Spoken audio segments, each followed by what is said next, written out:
machine. Ayan, bukas na. So pangalawa, kuha tayo ng ating portafilter. Ayan. So kuha tayo ng 18 grams na beans. Ayan. 18 grams na beans, no?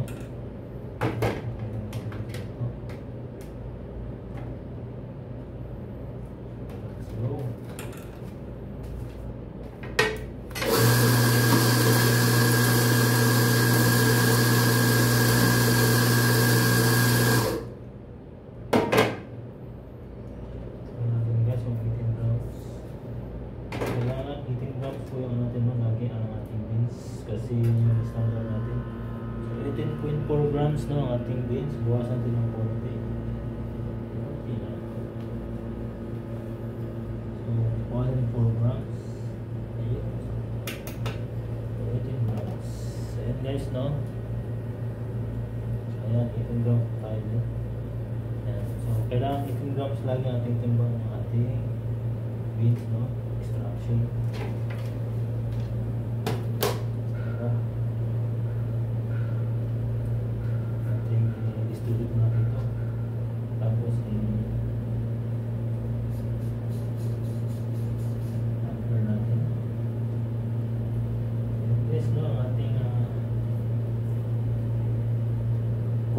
So, mag-extra natin siya.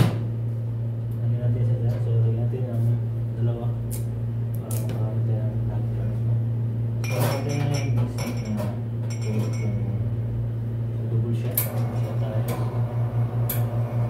ano guys, no? Ang ating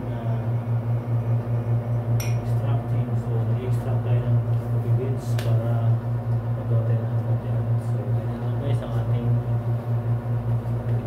barista. Ayan. Barista procedure mo. So gawa tayo na. So ayan. Ito guys ang ating ito na siya. Ating gagawin. Ito tayo ng isang tulip. Ayan. Ating beans. Ating espresso.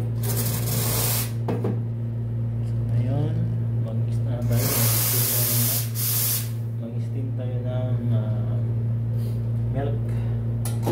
Mag-latte na tayo. Kailangan sa steaming guys, hindi siya maingay, no? Hindi siya maingay para yung food natin maganda. So once na maingay siya, ang food nito na maingay, kailangan buwasan mo ingay. Kailangan buwasan mo ingay. Kailangan kung hindi maingay, maganda yung food natin.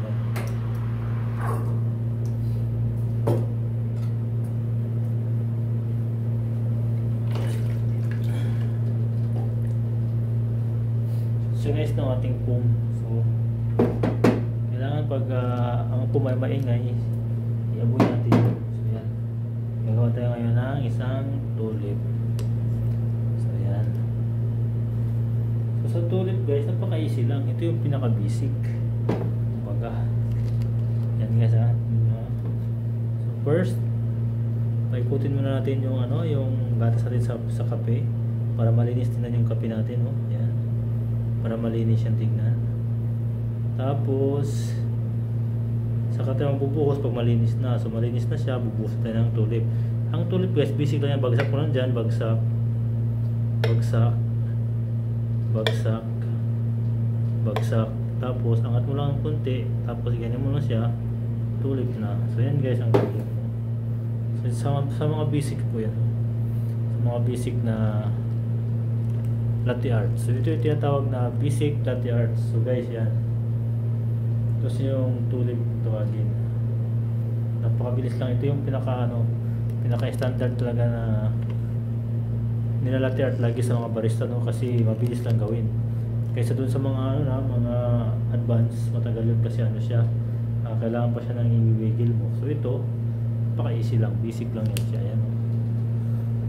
Tulip na siya kagad. So yes no, ang ating vlogs for today. So thank you guys for watching. Don't forget to subscribe to my channel.